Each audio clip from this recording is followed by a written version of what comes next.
Saludos, muy buenas tardes. Yo soy Rafael Ovalles y esto es Portada Digital, que hoy tiene el honor de recibir por segunda ocasión en 2 semanas, o sea, semana consecutiva, a 2 distinguidos invitados, y se trata de los sociólogos Jenny Torres y Juan Luis Corporán, que como ustedes recordarán, pues ellos trabajan para Ciudad Alternativa. Vinieron a hablar de un tema extremadamente interesante porque se habla de investigación sociológica en cuanto a pobreza y colonialidad. Pero ¿qué sucede? Que el tiempo salió corto y al ser tan interesante, pues lo comprometí y gracias a Dios ellos pudieron responder y están aquí y muy a tiempo.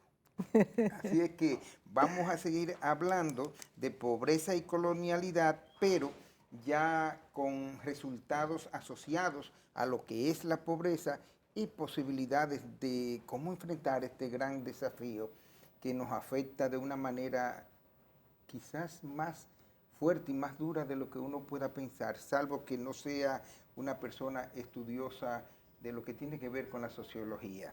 También vamos a hablar ya de las conclusiones para cerrar el capítulo de esta investigación que esperamos que esté ya a disposición del público dentro de poco. Es a través de Ciudad Alternativa y buenas tardes. Muy buenas tardes, qué gusto estar acá de nuevo. Agradecido. ¿En qué paró? Todavía no tienen la fecha. ¿Un mes? ¿15 días? Probablemente 15 días, sí, ya casi.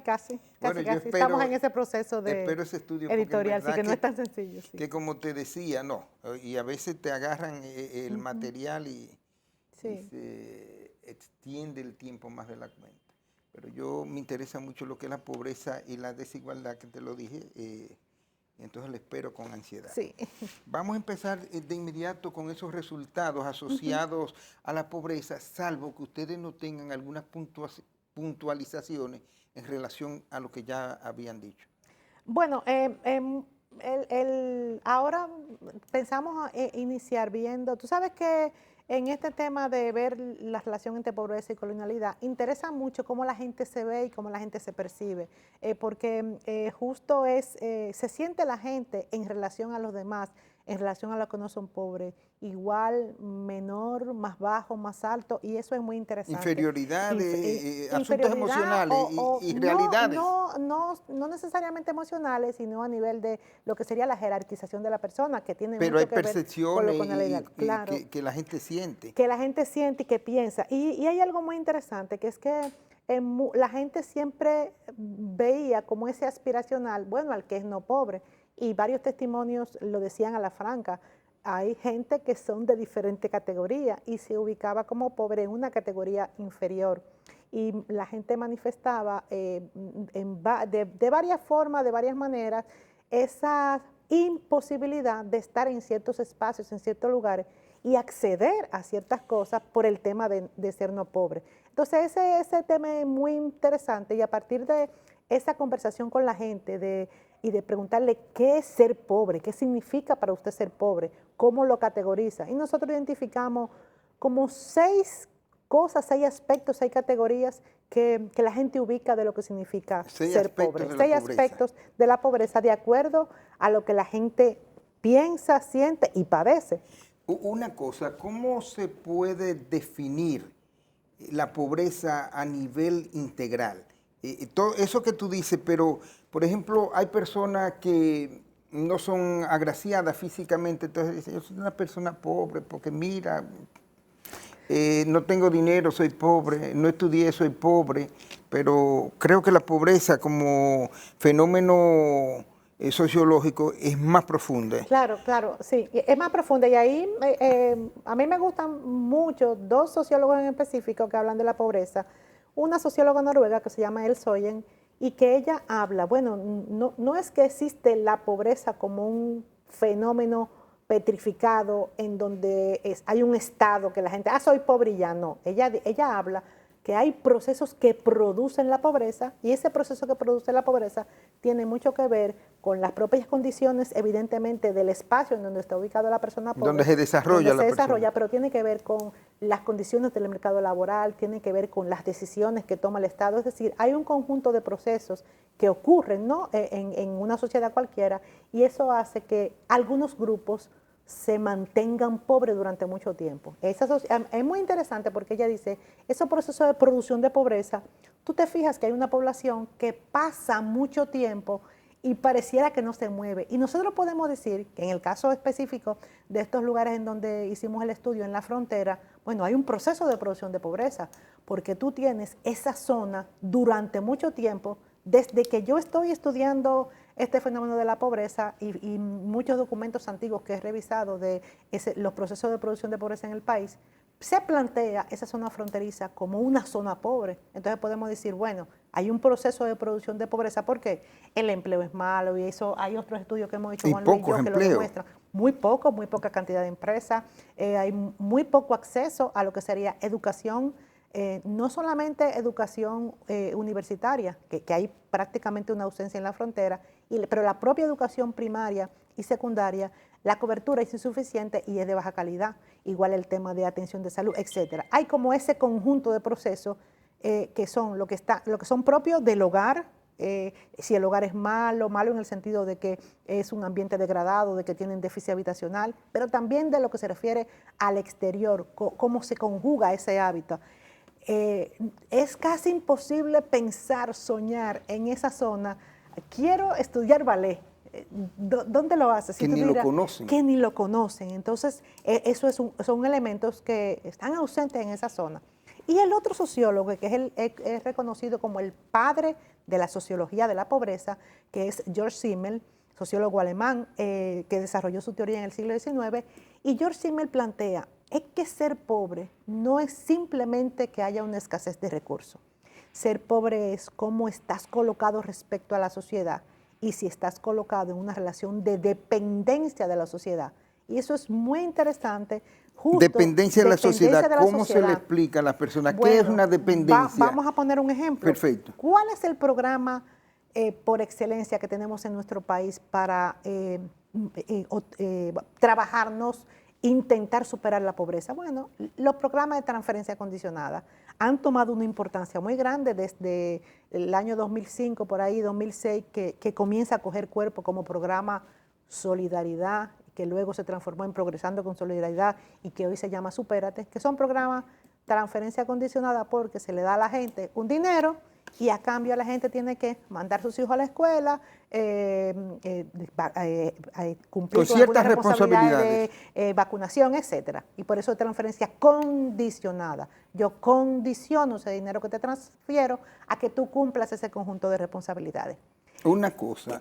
Entonces, perdón, ese tipo de programa, bueno, yo como persona que probablemente sea no pobre dentro de la línea oficial, dependo, se establece una relación de dependencia. Cuando decimos respecto al resto de la sociedad, bueno, porque es un programa oficial y el gobierno es el que otorga la ayuda, pero toda la sociedad te ve que te están otorgando la ayuda. Entonces, en ese sentido, es bien relevante esa forma en cómo Simmel plantea la pobreza como relacional.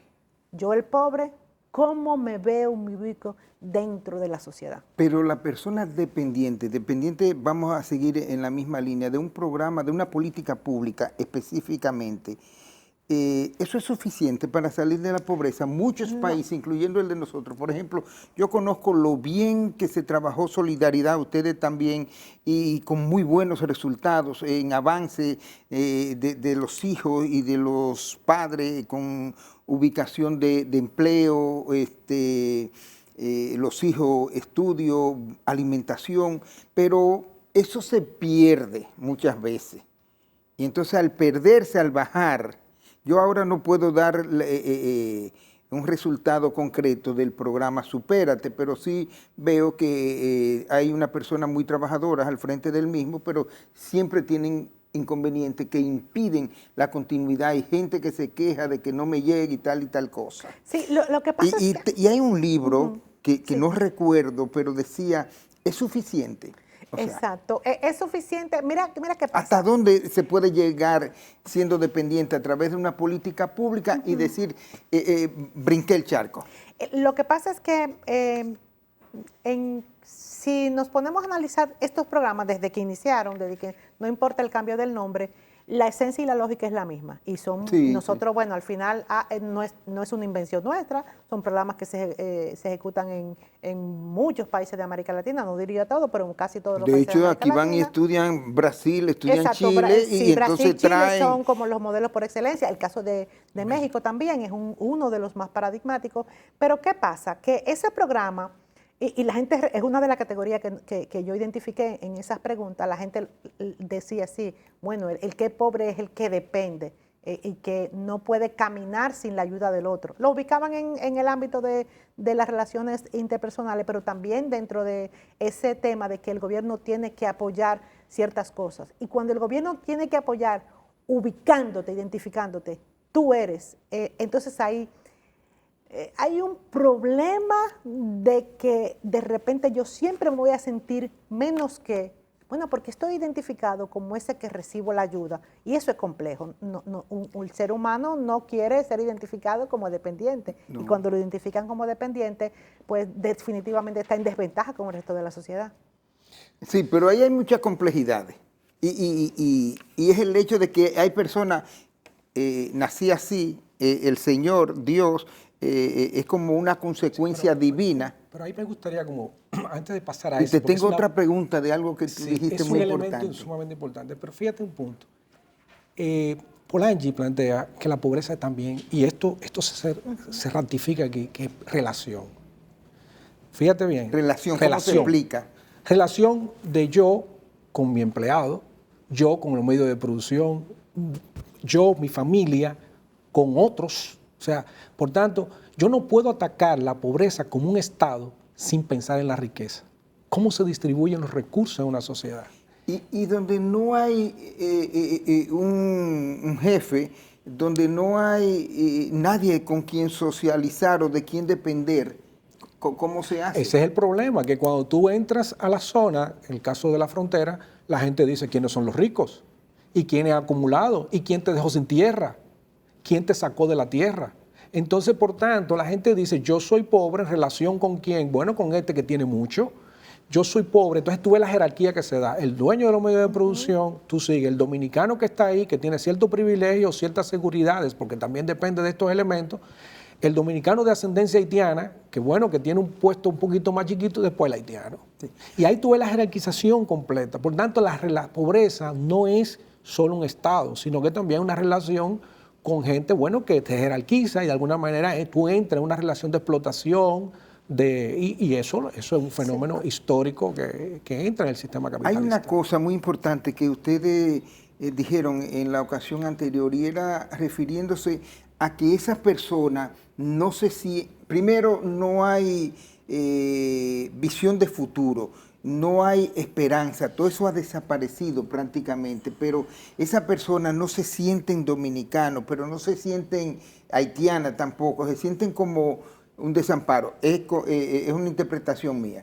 Entonces, venía de algo que decía, por ejemplo, no creen en los partidos, no creen en gobierno, no creen en los partidos, no creen en política, sino que ellos se saben que son usados por los políticos como un objeto de que vota para que me suba a mí. Y después ni te veo. Esa es la otra cara de la dependencia. O sea, de repente yo genero una serie de dependencias y tú votas por mí. Entonces es un tema de negocio, de clientelismo también que se da.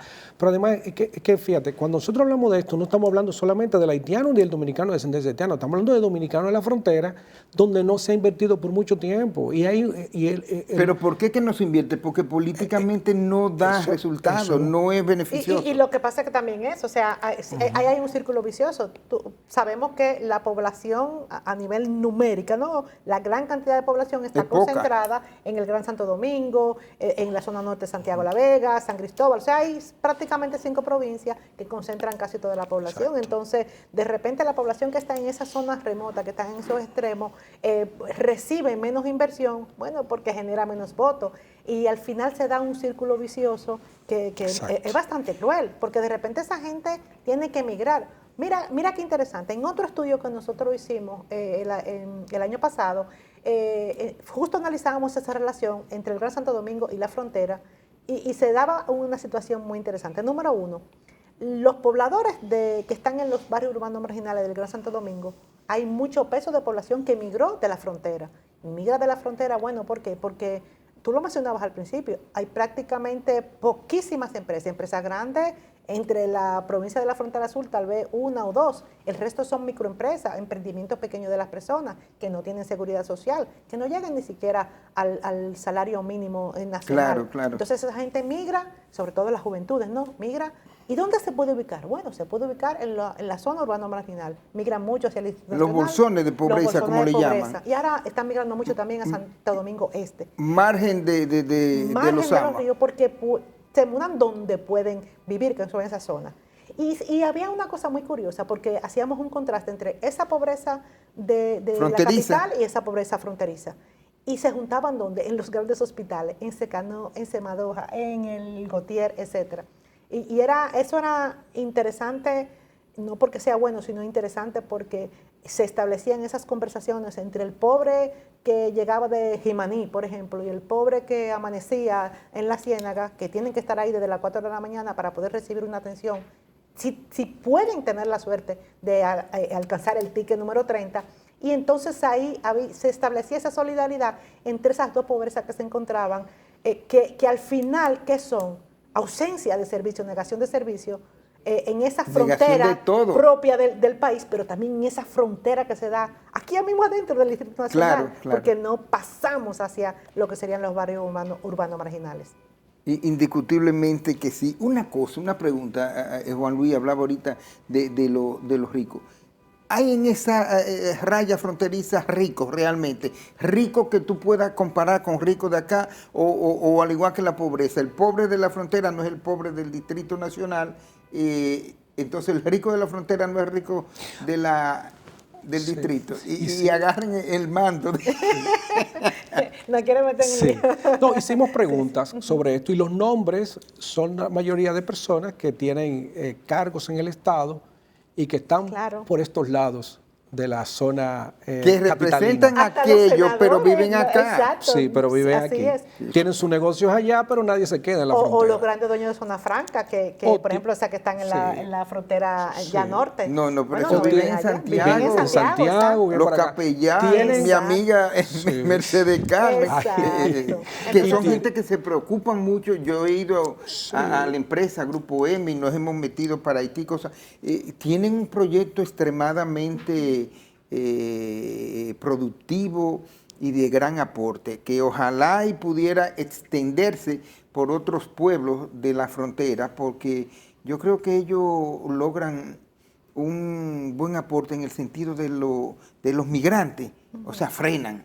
Ahí hay 20.000 empleados, 23.000 empleados, y de eso hay 2.000 dominicanos, pero los otros son haitianos, trabajan y se van. Pero además tienen escuelas, tienen, ¿cómo se llaman? Los CAIPI, los NAIPI. Sí, centros de atención para los infancia, niños. Sí. Van a trabajar la madre y entonces llevan los muchachitos ahí. Y esos niños son bien alimentados, estudiados, profesores con 2 idiomas y cosas. Es un proyecto muy interesante. Pero al final, bueno, eso es en el caso porque está del lado dominicano de Dajabón y es diferente cómo se vive en la frontera norte, como se vive en la frontera sur.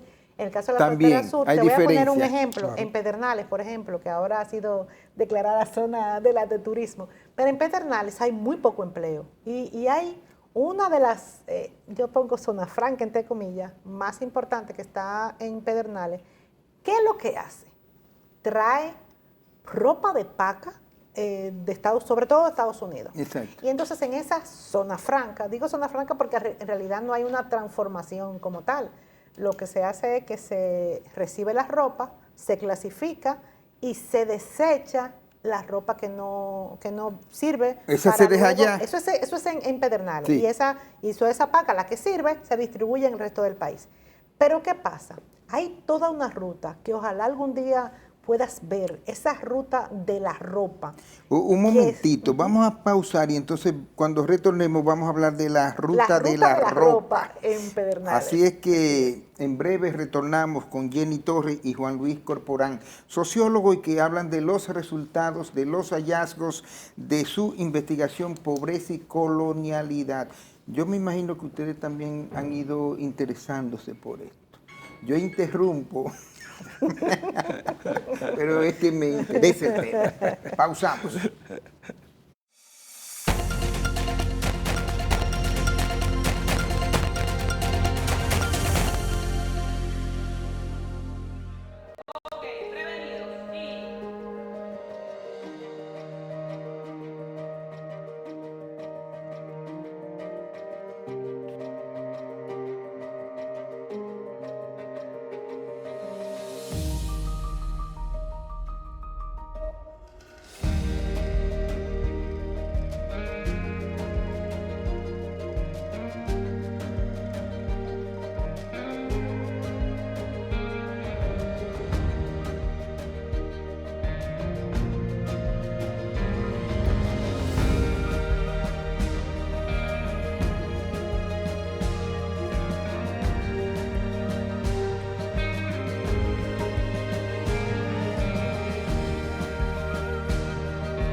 Banreservas, el banco de todos los dominicanos. ¿Qué vas a desayunar? Un queso blanco frito rica, tostadito, cremoso y suave. El más rico encima de un mangú. Preempacado, higiénico y confiable en presentaciones de media y 2 libras. Queso blanco de freír rica, la manera rica de empezar tu día. En estos 58 años, hemos sido el impulso que mueve el comercio, favoreciendo la inversión extranjera y brindando oportunidades para nuestra gente. Hemos sembrado la semilla que nos permite cosechar y exportar nuestra alegría y sonrisas propias de lo hecho en RD. 58 años siendo el apoyo incondicional de las industrias, forjadores del comercio e impulsadores de la MIPYME. Somos el Ministerio de Industria, Comercio y MIPYMES y estamos junto a ti.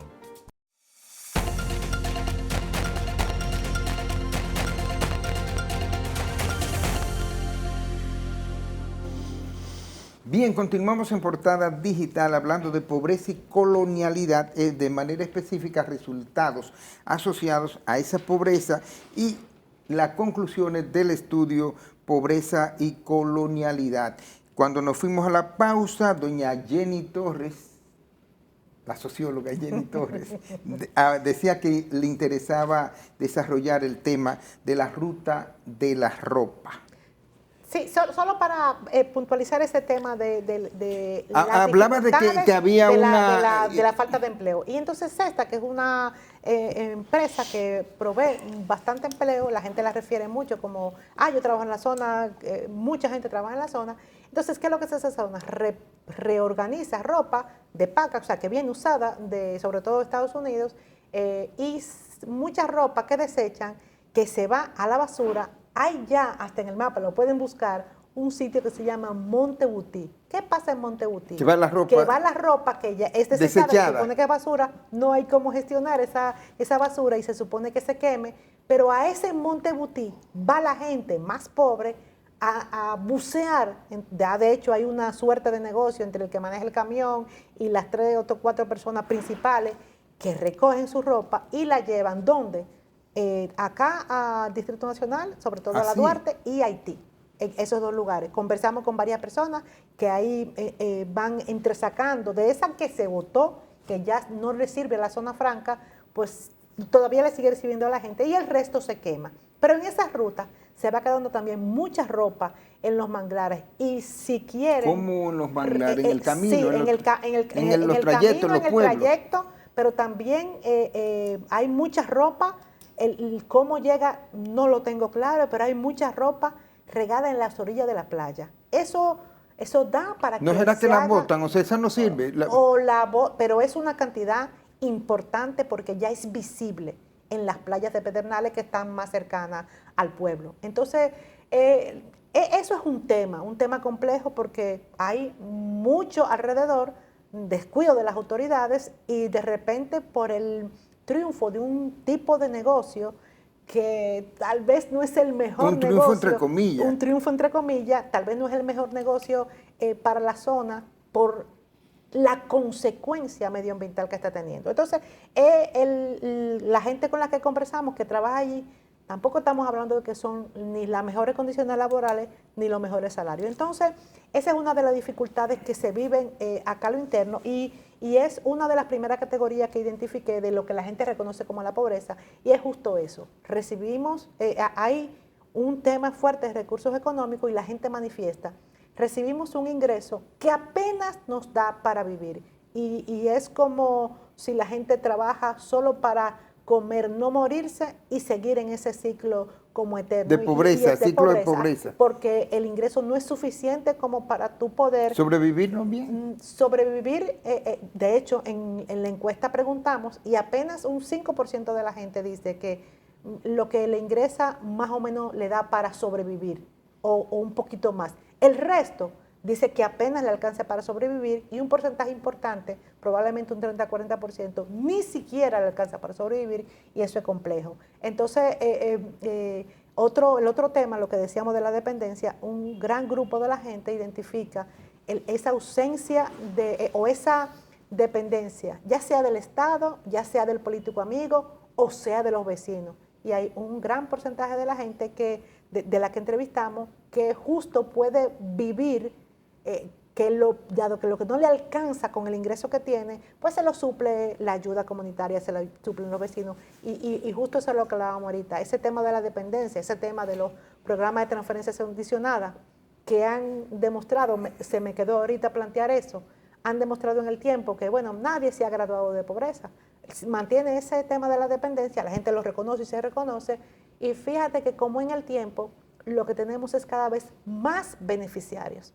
A la salida del PLD se ubicaban alrededor de 900,000 personas que estaban inscritos en el programa. No necesariamente pobres, porque ese otro no entendí, o sea, no necesariamente pobres inscritos beneficiarios del programa Solidaridad. Exacto. Y en la actualidad hay ¿cuánto? Y en la actualidad se ha duplicado. Debe andar 1.500.000, 1.600.000, que bueno, fue una de las cosas que prometió Abinader en su campaña, duplicar la cantidad de personas que recibían, estaban inscritas en el programa y duplicar también el monto, ¿no? Y eso no significa que ese es el número de pobres que hay en República Dominicana. Ese es un tema, una contradicción. ¿Qué dice? Esa es la contradicción. Claro. La línea de pobreza está por debajo de la cantidad de personas que dependen de eso. Exacto. Si tú sinceras eso, yo te estoy sacando de pobreza porque te estoy dando una transferencia condicionada. Entonces, claro. Y eso, el día que falle la política pública, tú tienes pobres. Tú tienes muertos, prácticamente, hambruna y cosas. Eso es lo que estamos planteando. No puede ser que la dependencia, que la gente tenga que vivir como una dependencia tal. El Estado tiene que generar un tipo de política pública que la gente... Y trabajo, actividad. Y eso es lo que no existe. ¿Cuál es el porcentaje, por ejemplo, en Guachupita?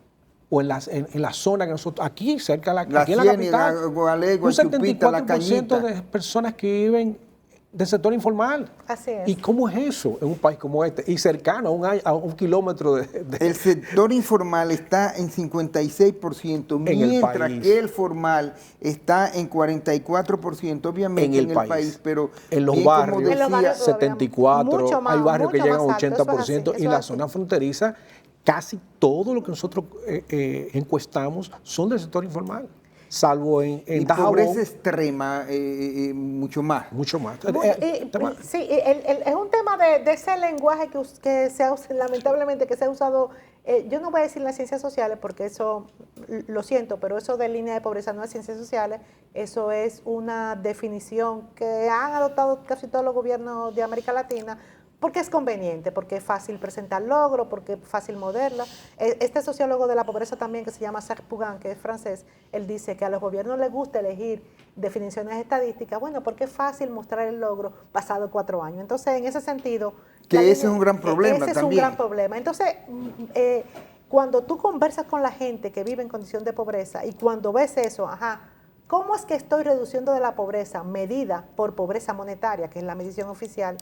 y de repente estoy aumentando a las personas que dependen del programa, en este caso el programa Supérate.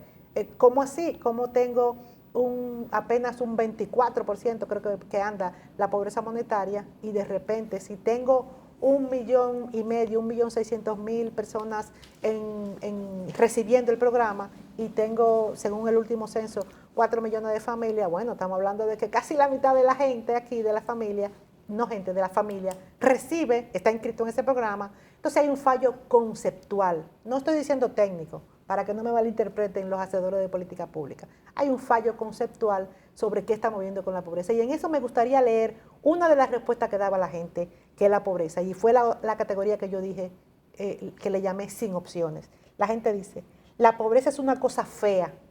Hay días que no tengo ni para darle el desayuno a mis hijos. Hay muchas personas que a veces no tienen ni para comer. Y seguían. Hay días en que la ansiedad por no tener suficiente para comer me impide dormir. La presión de vivir en estas condiciones afecta mi salud física y mental. Entonces, amarrar este tipo de situaciones, este estado en que se mantiene la gente, amarrarlo a una línea de pobreza o pensar que pasándole 1.600 pesos lo podemos resolver, me parece iluso. Y lo que buscamos nosotros en este tipo de investigaciones es ampliar. El problema es mucho más grande de lo que nos estamos imaginando, o de lo que nos estamos queriendo complacer como país diciendo, ay, estamos libres de la pobreza. Autoengañarnos. Un autoengaño. Sí, una cosa, quizá no vaya ahí, pero para no sacar del tema, tú dices que ellos dicen que la pobreza la afecta física y mentalmente. En el estudio, por casualidad, se recogió algo que tenga que ver justamente con el estado de salud mental. Se pueden determinar, por ejemplo, enfermedades y problemas y traumas psicológicos. Lo que sí nosotros encontramos fue lo siguiente, bueno, no indagamos precisamente con el tema de la salud mental, pero sí lo siguiente.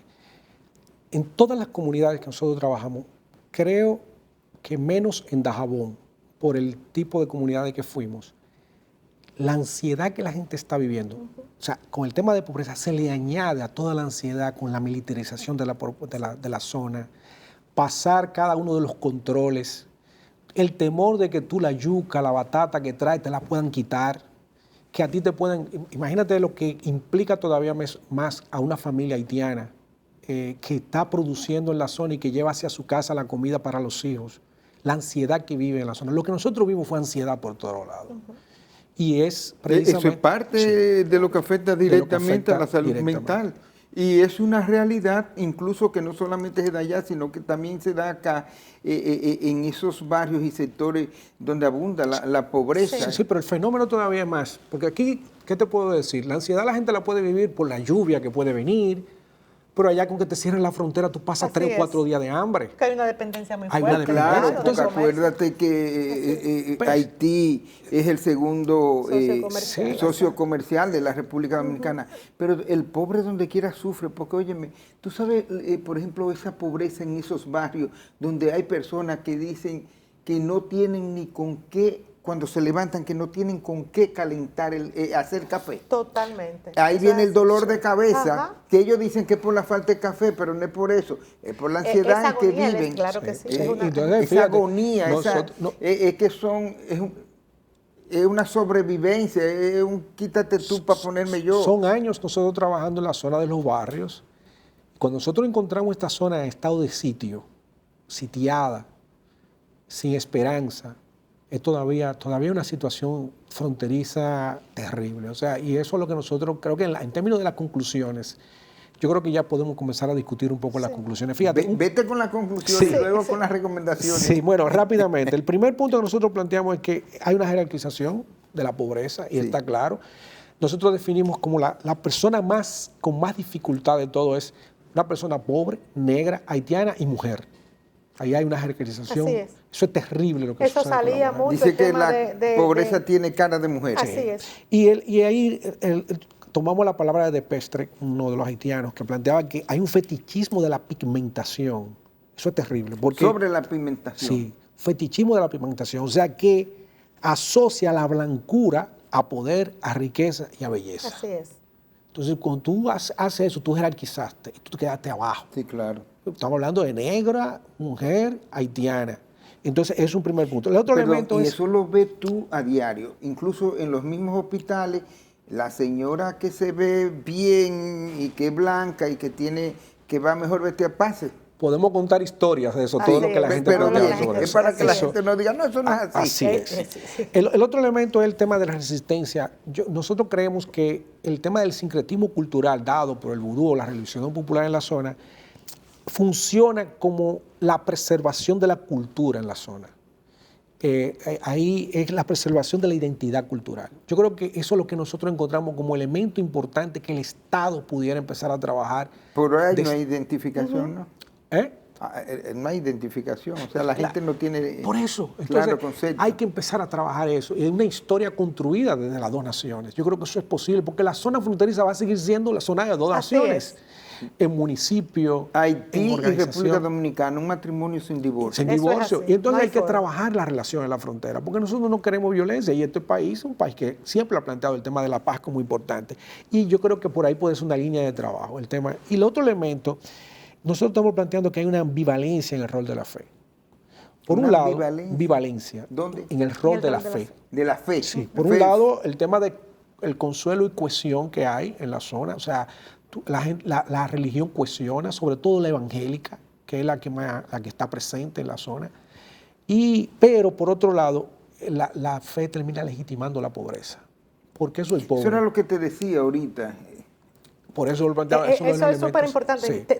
Quiero leer este Legitima dato. la pobreza. Quiero leer este dato. Un 70.3% de las personas que encuestamos tienen altas expectativas sobre la ayuda de Dios para salir de la pobreza. Y a pesar de que aquí hay un imaginario que quieren endilgar a las personas haitianas, que si son diabólicos, etcétera, es importante decir que el porcentaje más alto son de los que son identificados como haitianos. Los haitianos que son nacidos en Haití, un 75%, su fe para salir de la pobreza está depositada en Dios. Está en una figura. Así es. En Dios, no una figura de Dios, porque como decía Juan Luis, hay mucha fuerza de la religión evangélica entre ellos. Entonces, este dato es, Sí. la verdad que es relevante. El otro Y elemento... eso da pena Sí. cuando una persona aquí, sobre todo clase media y pobreza, que te dicen, o sea, de una manera tan conforme que fue Dios Así y que es, algún así día es. Él proveerá. Sí, Y los terrible. gobiernos proveyéndose. Proveyéndose ellos, es así.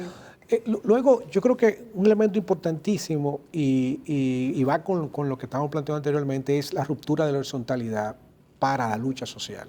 ¿Cómo se explica esa Sí. ruptura de horizontalidad? Para la lucha social. Exacto. La horizontalidad es lo que permite generar sindicatos, solidaridades a favor de mi hermano cercano contra el que me está explotando.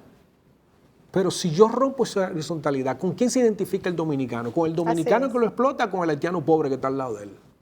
El pobre como yo es el haitiano. Exacto. Sin embargo, yo no logro, porque Empatizar desconfío, con eso. claro, no logro empatizar, porque hay una relación de pensamiento estatal digregado desde Santana para acá, de que el haitiano es inferior y es negro y es de ascendencia africana y yo soy de ascendencia española. Entonces esa ruptura histórica y que se fomenta por medio de los medios de comunicación y las redes sociales constantemente sigue presente. Entonces no genera solidaridades que permita sindicalizar ese espacio. ¿No hay resultado ahí de matrimonios o uniones entre dominico y haitiano? Sí, hay muchas. Sí, muchas. hay bastante. Pero fíjate, cuando tú preguntas a un dominicano si te casaría con una haitiana, eso te dice, no, ni mis hijos ni nadie, eso yo no lo quiero. Lo que sí pasa, que es lo grave, que para nosotros esto es importante y hay que trabajarlo, es el tema del dominicano que dice, mira a la haitiana como una segunda mujer. Así sí. Incluso apoyado. La usa como objeto. Apoyado por la mujer católica que está al lado de él. O sea, estamos hablando de entrevistas y grupos focales, donde las mujeres que estaban ahí aceptan eso como si no fuera nada. Y es un tema que hay que trabajarlo estructuralmente y el valor de la mujer en los territorios donde estamos. Perfecto. Vamos a pausar y entonces cuando retornemos, terminar con las conclusiones y ver qué puede haber como recomendaciones. Sí. Pausamos.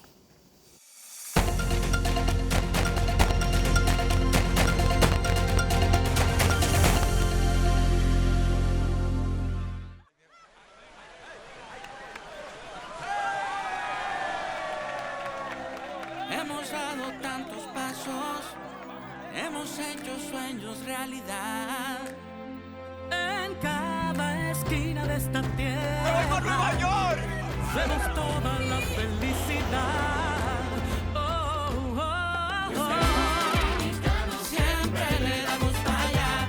Equipo que no se rinde, gente buena que da más. En cada esquina de esta bella tierra, la solidaridad es nuestro aliento. Extendiendo la mano, construyendo nuestros sueños. Es que los dominicanos siempre le damos para allá. En Banreservas ponemos el corazón en el crecimiento de nuestra gente, comprometidos en todo momento y ocasión en ser el banco de todos los dominicanos.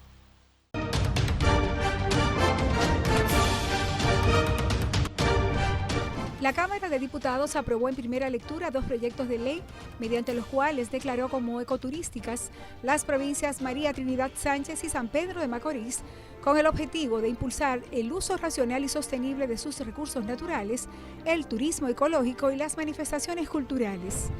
Además, Alfredo Pacheco, presidente del órgano legislativo, informó que la Comisión de la Cámara de Cuentas extendió hasta el 28 de este mes el plazo para la inscripción de los aspirantes a miembros del organismo de control. También la Dirección de Recursos Humanos de la institución realizó la conferencia de desarrollo gerencial a fin de mejorar las habilidades gerenciales y de liderazgo de su personal. Asimismo, la Comisión de Derechos Humanos se trasladó a la sede de las Naciones Unidas en el país con el objetivo de tratar temas de intereses comunes. Y otras 33 comisiones se reunieron durante la semana para estudiar diferentes iniciativas de ley. Aprobado. Cámara de Diputados de la República Dominicana.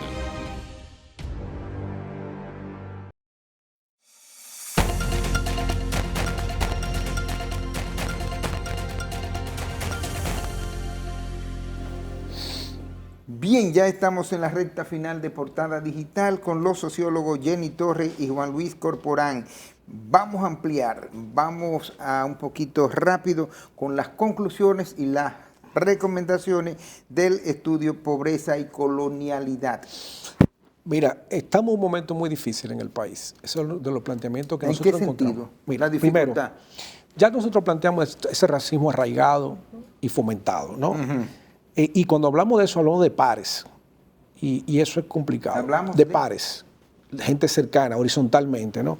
Pero además, el Estado coloca un militar para el tema de las migraciones. Piénsate tú qué significa eso. No voy a avanzar mucho sobre eso, pero coloca un militar para el tema. Director de migración, un militar, ¿no? Lee Ballester. Un grupo de paramilitares que andan por ahí golpeando personas, cayéndole atrás a los haitianos. Un discurso de odio en las redes sociales y en los medios de comunicación. De aquel lado de la frontera, pandillas.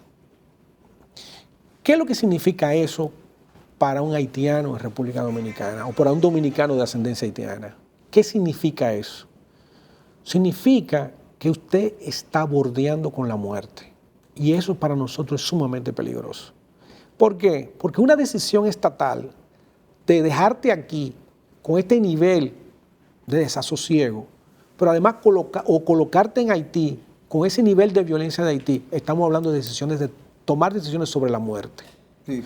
Entonces, tú estás colocando un sello en la persona y por eso que nosotros planteamos que la primera parte que hay que trabajar es desde el Estado para romper ese tipo de jerarquía.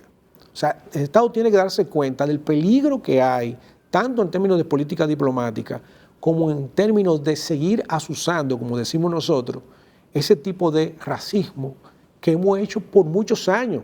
O sea, Tradicionalmente, acuérdate de la matanza de haitianos, la matanza, 38. sí, pero la matanza de los haitianos, pero recuérdate que hubo en Palmasola también se mataron negros y haitianos también en Palmasola.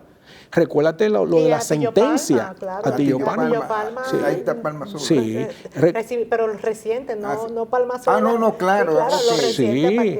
Perfecto. Y recuérdate el otro día donde hubo, hace un par de años, un año, donde hubo ahí en mismo Pedernales, una persona donde lo lincharon prácticamente y nadie, Fuente Ovejuna, todos a una y eso quedó impune. Entonces, hay un tema con respecto a esto. Cuando tú tienes ese tipo de peligro a un ser humano, de tal manera que las leyes no le protegen, nosotros tenemos una vida desnuda. Y eso es muy peligroso. Eso el Estado tiene que bajarle algo. Después nosotros entendemos que hay que hacer un trabajo, y eso lo sugerimos, de interculturalidad en la frontera. Cuando ustedes lo sugieren, ¿lo llevan ante quién?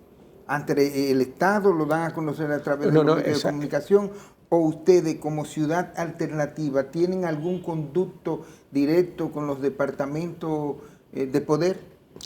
Las dos cosas. La primera cosa es que esta propuesta de esta investigación se va a conocer en diferentes, primero a la frontera. O sea, que la gente que se involucraron en la investigación, que han sido indagados, nosotros lo vamos a presentar en toda la frontera. En la próxima semana estamos en eso.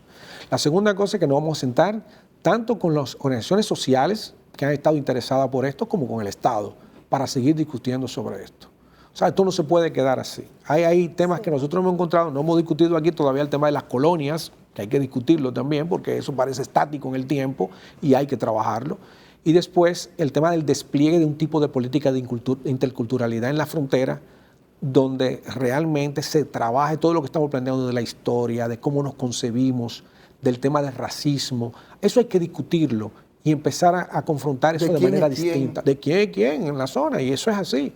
Y después, ahí yo sé que hay una intención de Estado del trabajo de políticas sociales en la frontera, que ya se ha hecho un diagnóstico bastante amplio, se han descubierto líneas de trabajo, pero eso tiene que hacerse con la gente en los territorios. Una cosa que no está en el estudio, rapidito, ¿es verdad que hay terrenos dominicanos que los dominicanos por asunto de una mejor vida, de un bienestar, se han ido y han dejado esos espacios perdidos y están dominados por haitianos? Eso es cierto. Eso no está en el estudio, pero por si acaso. No, nosotros no encontramos zonas dominadas por haitianos. Okay. Nosotros lo que tenemos es zonas donde hay concentración de dominicanos y alrededor de esos dominicanos viven haitianos. Que son los haitianos que trabajan la tierra. Que trabajan la tierra, eso es lo que encontramos. Sí que parte de las recomendaciones también, que es muy importante, como bien señaló Juan Luis, que ya incluso el propio gobierno ha realizado unos estudios muy importantes alrededor de la frontera. Bueno, y que hay que recordar que la frontera existe, la frontera es parte de la República Dominicana, y esa relación de inversión mínima que ha primado durante los últimos, no sé, desde que existimos, tiene que cambiar. No hay forma de que vivir en la frontera sea una condena a que no puedas ni siquiera decidir estudiar una carrera universitaria si fuera tu deseo. Ni siquiera un bachillerato bien. Ni siquiera un bachillerato de forma adecuada. Y eso se debe a este problema tan serio de inversión desde el Estado que se tiene. Y como bien plantea el geógrafo Milton Santos, la inversión privada va detrás de la inversión pública. Si yo te digo no va a haber un desarrollo del mercado laboral si no hay esa inversión si yo te digo que es una fábrica de pobreza... te diría que sí, es un proceso de producción permanente en términos de la socióloga El Soyen. Por falta de políticas públicas eficientes, eficaces, y que realmente se le pueda ver algo efectivo. Este abandono sistemático tiene que resolverse con un proceso de inversión sistemática. Y con una inversión fuerte. Así es. ¿Y cómo están los organismos internacionales? Siempre aparecen con asuntos que tienen que ver con pobreza, que tienen que ver con derechos humanos, violación y eso. O sea, con una política bien dirigida se podrían conseguir efectividad, apoyo, desarrollo de acciones positivas, diríamos. Sí, a mí lo que no... La mesa binacional. Sí, existen las mesas binacionales en la frontera, existen organismos. Pero ¿qué es lo que sucede con esto? Es que cuando comienzan a hacerse el enfoque de antidominicanos, o sea, el Estado tiene que empezar, la narrativa tiene que cambiar. Tiene que cambiar la narrativa. Pero si esa narrativa no cambia, tú estás acorralando a esos organismos internacionales y acorralando a gente que lucha por el tema de la defensa de derechos humanos. Entonces, cada vez que tú dices, bueno, que el dominicano sustituye en mano de obra haitiana, que la parturienta haitiana, que tienen que salir del sistema de educación, tú estás generando un tipo de narrativa dañina. La vez anterior se le quedó muchas cosas por decir, esta vez se quedaron más. Sí, creo que sí. Así que váyanse a la frontera y cuando regresen vamos a ver qué ustedes traen como resultado. Porque yo creo, al igual que ustedes, que es una situación que hay que plantearse para que haya una convivencia y haya paz. Así es. Que eso será un compromiso. Es correcto. Gracias. Así que las gracias a Ciudad Alternativa en los nombres de su sociólogo Jenny Torres y Juan Luis Corporán. A ustedes también las gracias por haber compartido con nosotros esta hora de Portada Digital. Yo soy Rafael Ovalles y mañana a las 6 de la tarde estaré aquí en espera de cada uno de ustedes.